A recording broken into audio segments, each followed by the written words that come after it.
15 বছরে পা দিলাম, 15 বছরে।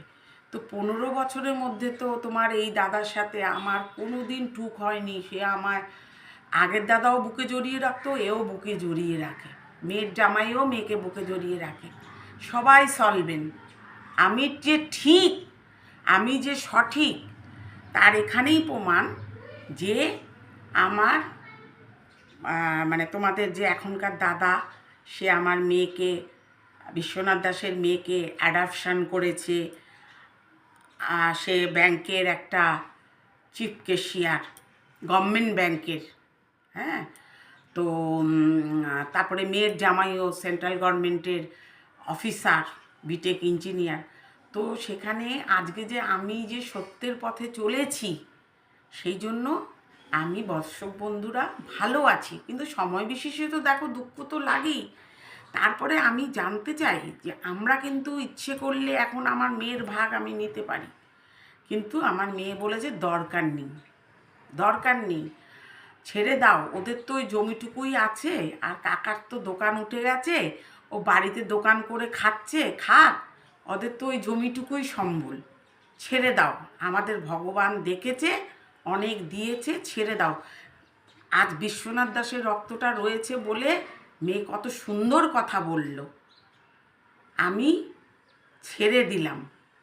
কিন্তু সঠিক উত্তরটা আমি দেওরের মেয়েকে বলছি, বাবা মাকে বলবে যে তোমরা অন্যায় করেছো। আজ আমার মুখে ব্রণ, আমাকে মোটা বলেছে স্কুল কলেজ থেকে, তাই আমার সেন্টিমেন্টালে লেগেছে।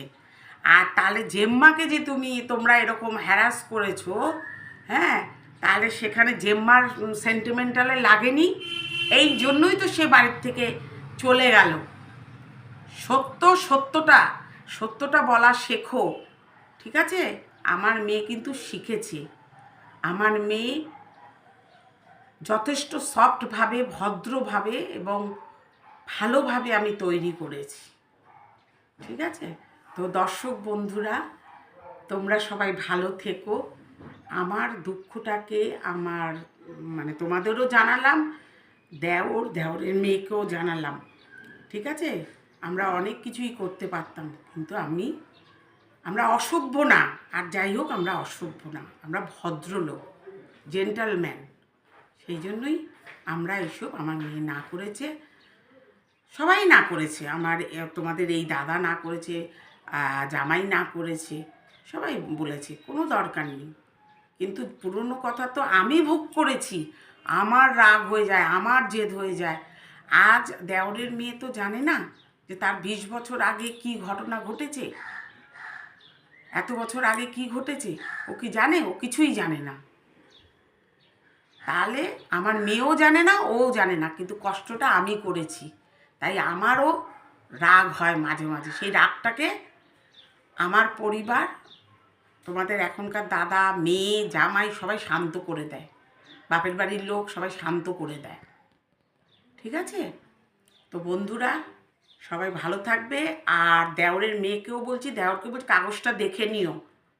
তোমরা সব রটিয়েছো, মেয়ের দায়িত্ব নিয়ে গেছে, আরে তোমার দাদা মরেছে পরে তো সেই ইয়ে করেছো, জায়গা জমি দোকান নিয়ে নেবে বলে সে কি হই হুল্লোড়, মিটিং মিছিল, কত কাণ্ড করেছো। হ্যাঁ, নিজেরাই গীত গাইছো, নিজেরাই আবার ছড়িয়ে দিয়েছো। আমাকে, আমার হাজবেন্ডের যে অধিকার, সেই জায়গার থেকে আমাকে বঞ্চিত করছো। মেয়ে তো দূরের কথা, ওই অধিকারের জায়গায় আমি আর আমার মেয়ে অধিকার, ঠিক আছে? তো এই হচ্ছে ব্যাপার।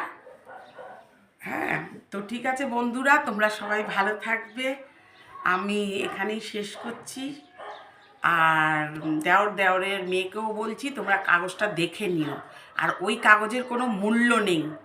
আমি অনেক কিছু করতে পারতাম, কিন্তু দরকার নেই। টাটা।